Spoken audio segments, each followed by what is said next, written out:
درود. برنامه خبری امروز دوشنبه 10 اکتبر رو از استودیوی رادیو زودی از پراگ من شهلوی گلخوجه تقدیم میکنم. امروز در برنامه در شهر خوروغ ظاهرا تیرپرانی میان دو گروه باعث مرگ تصادفی یک شاهد این حادثه شده است. در مباحثه مستقیم داوطلبای کرسی پرزیدنتی آمریکا هیلاری کلینتون و دونالد ترامپ هم دیگر را با اذیت زنان متهم کردند. و روحانیان از نصب تجهیزات الکترونی نظارت در مسجد مرکزی شهر دوشنبه پشتیبانی میکنند. در کشور عظیم و جمهوری تاجیکستان چنین اسباب‌ها وضع کرده شده است به خاطر امنیت کشور است و خصوصا در مساجد. و حالا تفسیر خبرها. یک مناقشه گروهی در مرکز ولایت بدخشان که با تیرپرانی انجام یافت باعث مرگ جوانی 33 ساله شده است. حادثه مذکور بعد از ظهر 9 اکتبر در شهر خوروغ رخ داده. نفر کشته شده به این جنجال اصلا دخل نداشت و از تیر دیدو به هلاکت رسیده است. عمر جان امام علی سخنگوی وزارت کارهای داخلی تاجیکستان میگوید در مورد این حادثه افبوشانه پرونده جنایی باز شده است و تفتیشات ادامه دارد. اما منابع آگاه انگیزه مناقشه را به مسائل پولی ربط میدهند که میان گروه جوانان از دو محله شهر خوروغ سر زده است. فیروز آدینشایوی کشته شده صاحب یک فرزند بوده است. حالا ساکن دیگر خوروغ آرزو بوینظرف به گمان دست داشتن در مرگ فیروز آدینشایو تحت پیگرد قرار گرفته است. بنا به معلومات وزارت امور داخلی تاجیکستان در 5 سال گذشته ساکنان ولایت بدخشان بیش از 1200 سلاح آتشفشان مصادره گردیده است. سفارت امریکا و بریتانیا در بیشکک از احتمال حمله تروریستی، گروگانگیری و آدمربایی علیه مقامات و دیپلمات‌ها در ماه اکتبر در قرقیزستان هشدار دادند. سفارت امریکا در بیانیه رسمی خود گفت یگان خطر جدی نسبت به شهروندانش وجود ندارد. ولی خواسته است آنهایی را که در قرقیزستان سیاحت یا زندگی می‌کنند آگاه نماید که هنگام حضور در نقلیات یا جایهای جمعیتی برای امنیت خود چاره اندیشند. کمیته امنیتی ملی قرقیزستان گفته است اطلاع سفارت امریکا و بریتانیا را درباره احتمال حمله تروریستی در این کشور آسیای مرکزی تحقیق می‌کند. مسئولان این نهاد میگویند که سفارت در این باره به مقامات مخصوص قرقیزستان رسما خبر نداده است و تحقیق بعد نشر اظهارات در رسانه‌ها آغاز شده است. ضمناً روز 30 آگوست امسال در جنوب شهر بیشکک در حدود سفارت چین در قرقیزستان ترکیش رخ داده یک کشته و 3 زخمی بر جای گذاشت. بنا به خبر مقامات قرقیزستان حمله‌ور مرگ طلب خود را با ماشینش در نزد دروازه سفارت چین ترک کند. آیا زنان قالب شکن تاجیک واقعا جای مردان را تنگ میکنند؟ مرد اومد گفت که единственный یگانه آدمی که همینجا من مخصوص شد شما گفتم برای چی؟ گفتم همین قمان همینجا تو خورده گشته آمدم اون کس من یاردم نرسون نفهمم. مولادیس رحمت گفته وای کردم. گزارش را درباره زنانی که ساحه امنیت را کسب نمودند بعد چند دقیقه پیشکش میکنیم و حالا رو می‌آوریم به آمریکا.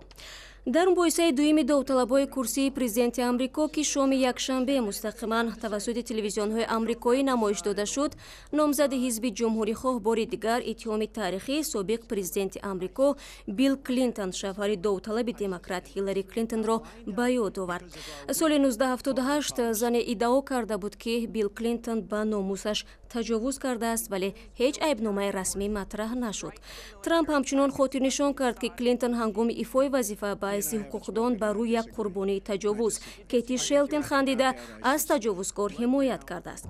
در جواب هیلاری کلینتون گفت که مردم خود درباره عملکردهای ترامپ خلاصه برآورد زیرا او هیچگاه از کسی معذرت نخواسته است. ترامپ صحبتش را از ارزیابی نوار محرمانه شروع کرد که در آن داوطلب جمهوری‌خواه نسبت زنان بدگویی میکند. این یک صحبت محرمانه بود. من از آن خوشحال نیستم. من به مردم، به اهل عائله‌ام و مردم این کشور بزرگ احترام دارم و واقعا از آن چیزی که روی داد متاسفم. اما من فقط حرف زدم. بیل کلینتون باشد عمل کرده است. او با زنان کاری را انجام داد که در تاریخ سیاسی کشور کسی نکرده بود. هر چیزی میخواهید گوید ولی بیل کلینتون زنان را اذیت میکرد. هیلاری کلینتون آن زنها را تحقیر میکرد. 4 نفر آنها حالا در تالار حضور دارند. یکی از این زنان در سن 12 سالگی مورد تجاوز قرار گرفته است. متهم کلینتون را برای حمایت دعوت کرد و او برای این قربانی خندید. کیتی شلتون آن زن جوان امروز در این تالار است. از این رو به من درباره حرفایم صحبت نکنید. من کاملا از گفتم پشیمانم. مردم هر گونه حرف رو میزند، ولی این بیل کلینتون بود که عمل میکرد و برای آن عملهایش ادامه ریاست جمهوریش محاکمه شده بود. او همچون حقوقشناس مجوز کار را از دست داد. او به زن با نام پالا جانز که حالا در تالار است $850,000 جریمه سپرد. وقتی هیلاری کلینتون سخنان مرا ارزیابی میکند، خاطر نشان میکنم که این حرفا را 11 سال پیش زده بودم. به فکرم او باید از کرده های خودش شرم کند. Can we please hold the applause?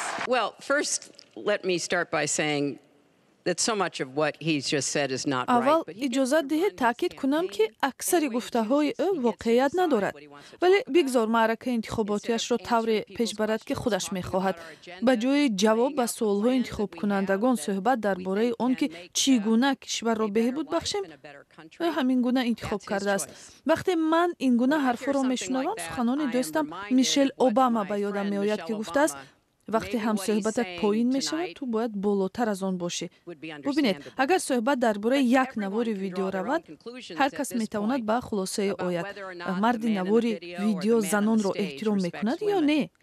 ولی او هیچگاه از کسی معذرت نخواسته است. او باید از ملت معذرت خواهی کند. او باید مسئولیت گفته و کرده‌اش را به دوش گیرد.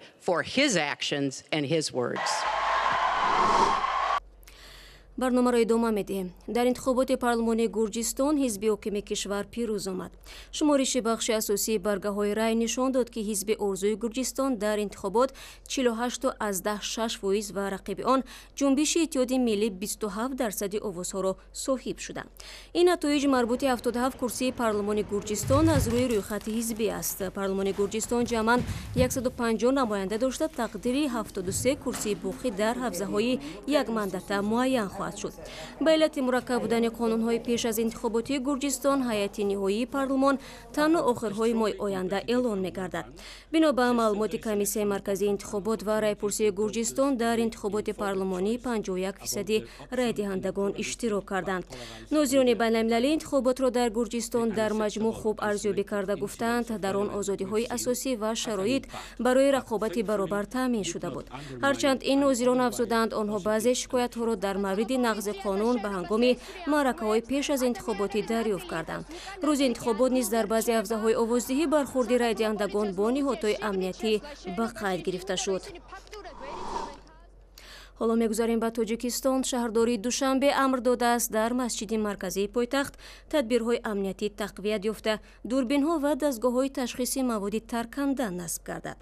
ظاهراً روحانیان از این اقدام پشتیبانی می‌کنند، زیرا تجربه جهانی نشان می‌دهد که دهشت‌افکن‌ها بارها به مسجدها و عبادتگاه‌ها حمله کردند. تفصیلات موضوع در گزارش طاهری سفر. این مردم که برای عبادت به مسجد مرکزی شهر دوشنبه می آیند، در آینده از داخل دستگاه‌های می گذرند که موجودیت ابزارهای ترکننده به مثل بمب را نشان می دهد. دستگاه‌های کشف جسم‌های متالی که به مسجد حاجی یعقوب آوردند به زودی در درآمدگاه مسجد نصب می شود. تقویت تدابیر امنیتی در این مسجد با یک قرار حکومتی دوشنبه صورت می گیرد که چند پیش امضا شد. البته بعد گرفتن چنین دروازه‌ها، بعد نصب کردن آن از طرف مقامات شاید یا که از طرف خود کارکنان مساجد این نظارت میکنند و استفاده میکنند. بر اساس قرار شهرداری به غیر از دروازه‌ها در مسجد حاجی یعقوب کامراهای ایلوبگی نصب میکنند که روای مردم و هر گونه حرکت در آن را 24 ساعت در شبانه روز زیر نظارت میگیرد. بعضی ها نصب کامراهای نظارت دائمی در مسجد را نقض حقوق دینی مردم و نظارت هر قدمی شخصان دیندار می نامند، ولی مقامات و نمایندگان شورای علما می گویند تقویت تدابیر امنیتی برای تامین امنیت نمازگزاران است. در کشور عظیم و جمهوری تاجیکستان چنین اسباب‌ها وضع کرده شده است به خاطر امنیت کشور است و خصوصا در مساجد. دولت تاجیکستان پیوسته از خطر افزاینده گروه دولت اسلامی و دیگر سازمان‌های تندرو به کشور هشدار داده و گفته است که تاکنون از ده‌ها عمل‌های تروریستی و به خصوص بمبگذاری‌ها پیشگیری کردند. در مسجد مرکزی دوشنبه که هر ماه هزاران نفر برای عبادت می‌روند، به گفته مقامات تاکنون هیچ گونه حادثه تلاشی به هم زدن امنیت ثبت نشده است. ҳоло гузориши ваъдагӣ. яке аз ширкатҳои муҳофизатии Тоҷикистон ки маъмулан созишҳои дарозмуддатро барои ҳифзи марказҳои тиҷоратӣ, коргоҳҳо ва ҳамчунин манозили зисти кормандони ширкатҳои хориҷӣ ба уҳда дорад, дар баробари мардон занонро низ ба кор гирифтааст. ин ҳам дар ҳолест ки токунун муҳофиз дар Тоҷикистон пешаи мардона маҳсуб меёфт. аммо тавре ба назар мерасад чунин қолабшикании ширкати таъминкунандаи амният аз сӯи сокинон хуб истиқбол мешавад. Амриддин Олимов бо кори занони муҳофиз ошно гашт. сафароӣ ва гирифтани дастури нав ба ҳамин тартиб нигаҳбонони яке аз ширкатҳои маъруфи муҳофизатӣ дар Тоҷикистон ба кори худ шурӯъ мекунанд. аммо ба фарқ аз солҳои пеш дар ин сафҳо занонро ҳам дидан мумкин аст. ба ҷои кор марш. нодира раҷабова ҳар рӯз даҳҳо нафарро дар даромадгоҳи фурӯшгоҳи Ашан пешвоз мегирад, роҳнамоӣ, кӯмак ва гусел мекунад. нодира яке аз 50 муҳофизи ин ҷо аст. ӯ корро дар гипермаркети Ашан шурӯъ кард ва барояш осон набуд. мушкилтарин рӯзҳо ҳамон рӯзҳое буданд ки гипермаркет нав ба кор оғоз кардагӣ буд, чунки халқ медонистанд нав кушода шуд, одам бисёр буд, ҳай фаҳмондадиҳиу азоб мекашидем камтар, ҳозир нормально азоб намекашем. нодираро орзуи ба бар кардани либоси низомӣ мисли падар ба ширкати нигаҳбонии Redline овард. мисли ӯ имрӯз дар ширкат 25 зан амнияту тартиботи коргоҳу ширкат ва чорабиниҳои мухталифро таъмин мекунанд. масъулони ширкат мегӯянд занон посбон ва ё муҳофизони хуб мешаванд. детекторе ки Марамад Мирҷонов барои муҳофиз ё нигаҳбон шудан занон мисли мардон аз санҷиш мегузаранд ва меомӯзанд. ба гуфтаи масъулин, занон ба хушмуомилагӣ, самимият ва пуртоқатӣ аз мардон фарқ мекунанд. муштариён ба занон бештар барои кӯмак муроҷиат мекунанд. бо ёрии занҳо мо тавонистем чанд сумкае ки гум шуда буд, сумкаро дарёфт карда ба соҳибонашонро баргардонем. ду ҳамён бо ҳуҷҷатҳои зарурӣ гум шуда буд, бо ёрии занҳо мо баргардонда ба соҳибонашон додем, бо онҳо изҳори ташаккур баён намуданд. дар ҷомеаи муҳофизакори Тоҷикистон ки маъмулан бо занон чун ҷинси заиф муносибат мешавад, ҳоло занон қолабшиканӣ мекунанд ва барои кор ба ширкатҳои амниятӣ муроҷиат мекунанд. Парвина Маҷидова аз як ширкати хориҷӣ ба Redline омадааст ва масъули посбонии як ошёна аст. камтар мисол барои аз субҳ то бегоҳ омадан камтар мисол рост истодан мушкилӣ мекунад. ҳозир не, ҳозир омӯхта шуд, ба ман маъқул аст ҳамин кас. кори мардона ва либоси махсуси занони муҳофиз дар ширкатҳо диққати бисёриҳоро ба худ ҷалб мекунад, махсусан мардонро. бархе ҳам барои изҳори эҳсоси худ худдорӣ намекунанд. нодира мегӯяд ӯ баъзан бо ин либос аз мардон таъриф мешунавад. шуд ҳамин ҳолате ки як мард омад гуфт ки единственный ягона одаме ки ҳаминҷа ман маъқул шуд шумо. мафтам барои чӣ? гуфтам ҳамин қаман ҳаминҷа топ хӯрда гашта омадам, ягон кас ман ёрдам нарасуд, нафаҳмам. молодец, раҳмат гуфта вай кардам. миннатдорӣ карда рафтам, гуфтам либосо шумо ба зеб даст гуфта. ва мақомоти вилояти Суғд бо баргузории як маросими бузурги нонгазон бештар аз 1500 сарбозро ба сафи нирӯҳои мусаллаҳи Тоҷикистон гусел карданд. дар амфитеатри шаҳри Хуҷанд ҷавонону волидонашон ҷамъ омаданд ва бо ҳузури ҳазорон нафар бо якдигар худоҳофизӣ карданд.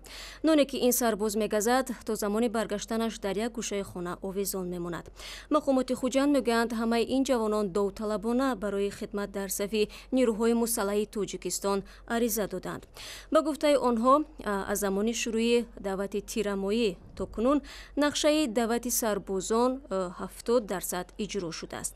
бо вуҷуди зиёд шудани теъдоди довталабони хидмат дар сафи артиш, шумораи онҳое ҳам кам нест ки мегӯянд аз тарси бадрафторӣ ва зӯроварии афсарон намехоҳанд дар сафи нирӯҳои мусаллаҳи Тоҷикистон хидмат кунанд.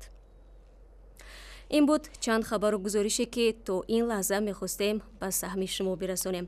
ахбори бештар аз инро метавонед дар вебсайти мо, саҳифаҳои озодӣ дар фейсбук, одноклассники ютуб ва ҳамзамимаи радиои озодӣ барои телефонҳои ҳамроҳ пайдо кунед.